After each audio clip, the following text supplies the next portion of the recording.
Yan, so kasama ko si Boss Ramil. Yan. From ano to? Saan kayo galing, boss? Antipolo pa. Antipolo, yan. Ano to? Sa Gold's Gym, gym instructor. Bali, ito po ay commercial lahat kukunin niya. Yan, ano to? Bench, adjustable bench, flat bench, incline bench. Tapos, ito yung pinaka, multifunction. Ano siya? Crossover na pwede kang mag-lat pull down. Tapos adjustable to. Then ginawa na nating stainless tong part na to. Yan, kapag ka medyo mag-upgrade si boss, palitan niya na din ng stainless yung taas. Yan, so yan, overall ito yung mga attachment natin. Tapos may sinama pa tayong V-bar pang pull up. Tapos pull up, pull down po yan. Tapos ito J-hook para pwede kayong mag power cage dyan, mag squat. Ito yung konektahan niya pang pull up. Tapos may sinama pa akong isa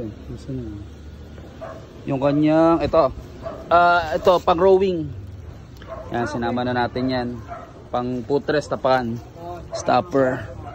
Tapos ano pa ba sinama ko? Sama ko na sana yung buong shop eh. Wala na. Panalo na kayo dyan, sir. Sobrang panalo na kayo dyan. Yan. So, kumbaga binigyan natin ng magandang si sir, magandang discount. Overall, sulit to kasi sa iba siguro abutin to ng mga 70, no? Sa malalaki pa lang, magkano na, ganito pa lang, oh. 2x4. Yan. Yan, sa uwi na sila, sir. So, salamat, boss. Thank you po. Okay. Yung rack, adjustable. Dito sa likod yung flat bench. Tapos ito yung sa laptop doon, yung isang set, yung isang stair. Kulang pa yan isa pang stair, tapos mga poste. Tapos ayun yung adjustable bench. So lalagyan na lang natin ng foam yan. Tsaka upholstery, then paint. Cable natin nandito na. Asan na yun? Nawala. Yan.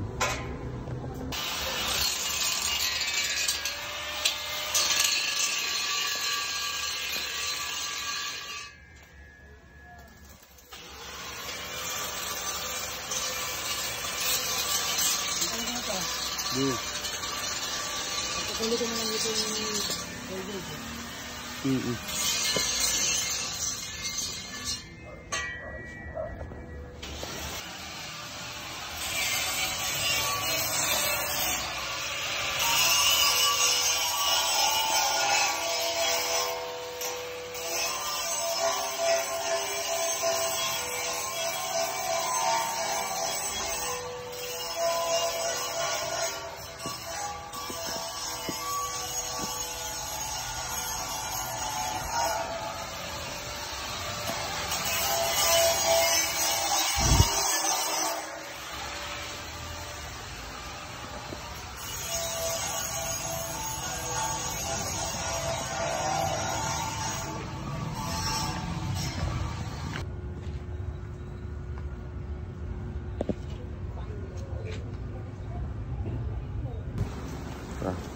shop. Kapal niyan. Ito pull up, pull down, bench.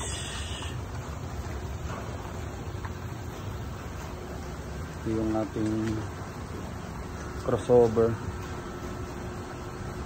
with J-hook para pwede siya maging power cage. Sulit na sulit to. So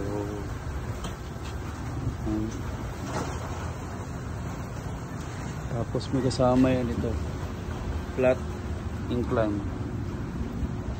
Ito mga attachment, medyo malikabok. Ito pa yung iba. Saan na yung pambalot natin? Sa lagay ng mga products yan. Yan, so kasama ko si Boss Ramil. Yan, from ano to, saan kayo galing, boss? Antipolo pa. Antipolo, yan, sa Gold's Gym, gym instructor. Bali, ito po ay commercial lahat kukunin niya. Yan, bench, adjustable bench, flat bench, incline bench. Tapos ito yung pinaka multifunction, siya, crossover na pwede kang mag-lat pull down. Tapos adjustable to. Then ginawa na natin stainless tong part na to. Yan, kapag ka medyo mag-upgrade si boss, palitan niya na lang din ng stainless yung taas. Yan, so yan, overall ito yung mga attachment natin. Tapos may sinama pa tayong V-bar pang pull up. Tapos opo, pull up, pull down po yan. Tapos ito J-hook para pwede kayong mag power cage dyan, mag squat. Ito yung konektahan niya pang pull up. Tapos may sinama pa akong isa yung kanyang ito pang rowing. Yan, sinama na natin yan. Pang footrest, tapan, stopper. Tapos ano pa ba sinama ko? Sama ko na sana yung buong shop eh. Yan. Wala na. Panalo na kayo dyan, sir. Sobrang panalo na kayo dyan. Yan. So, kumbaga binigyan natin ng magandang si sir, magandang discount. Overall, sulit to kasi sa iba siguro abutin to ng mga 70, no? Sa malalaki pa lang ano na magkano na, ganito pa lang 2x4. Yan. Yan, sa uwi na sila, sir. So, salamat boss. Thank you po. Okay.